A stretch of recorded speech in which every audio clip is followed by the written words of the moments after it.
جو حضرات ہیں خصوصاً نوجوان، تو کچھ لوگ یہ کہتے ہیں کہ جن لوگوں کے اوپر غسل واجب ہو جائے اس حالت میں کہ ابھی ان کا روزہ نہیں ہے، یعنی یہ افطار کے وقت یا افطار کے بعد کا وقت ہے، تو کچھ لوگ تو یہ کہتے ہیں کہ بھئی چونکہ اب آپ دوبارہ سحری آ گئی اور دوسرا روزہ رکھنے کا وقت آ گیا اور ایسی حالت میں پاکی نہیں تھی، یعنی میں تو غسل ہی نہیں کیا تھا، تو روزہ رکھنے کے لیے پاکی یا غسل کا ہونا ضروری نہیں ہے، روزہ تو ہر صورت رکھنا ہے۔ تو کچھ لوگ غلط فہمی کی بنیاد پہ یہ کرتے ہیں۔ لازم بات یہ ہے کہ اگر کسی کا احتلام ہو جائے تو اس کو چاہیے کہ وہ فوراً صفائی کی طرف جائے اور وہ غسل کرے، اور یہ اچھی بات ہے کہ ایسی حالت میں انسان کی سحری ہو یا انسان روزے کی ابتدا کرے کہ وہ پاکی کی حالت میں ہو۔ لیکن اگر ان کیس ایسی کوئی حالت آ گئی کہ انسان کو وقت نہیں ملا اور ایسی صورت میں کہ اب غسل بھی واجب ہے، وہ چاہے خواتین ہیں مرد ہیں،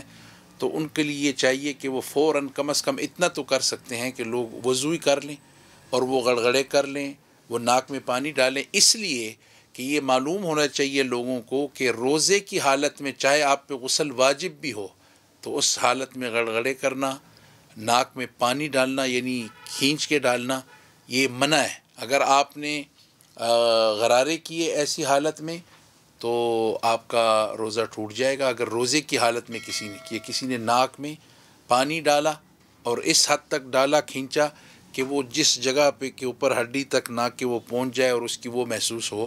تو اس سے بھی پانی چلا جاتا ہے، تو اس سے بھی آپ کا روزہ ٹوٹ جائے گا۔ لہٰذا اگر کوئی شخص بھی وہ واجب غسل کرتا ہے یا عام کرتا ہے یا وضو کرتا ہے تو اس بات کا خیال رکھے کہ وہ روزے کی حالت میں غرارے نہ کرے اور نہ اپنی ناک میں پانی جو ہے وہ اس طرح کھینچ کے ڈالے کہ وہ پانی حلق کی طرف چلا جائے، اس سے روزہ ٹوٹ جائے گا۔ بلکہ اگر غسل واجب بھی ہے تو محض منہ میں پانی ڈالنا جیسے کلی کے لیے ڈالتے ہیں اور ناک میں ڈالنا جیسے ہم وضو کے لیے ڈالتے ہیں، یہ کافی ہے۔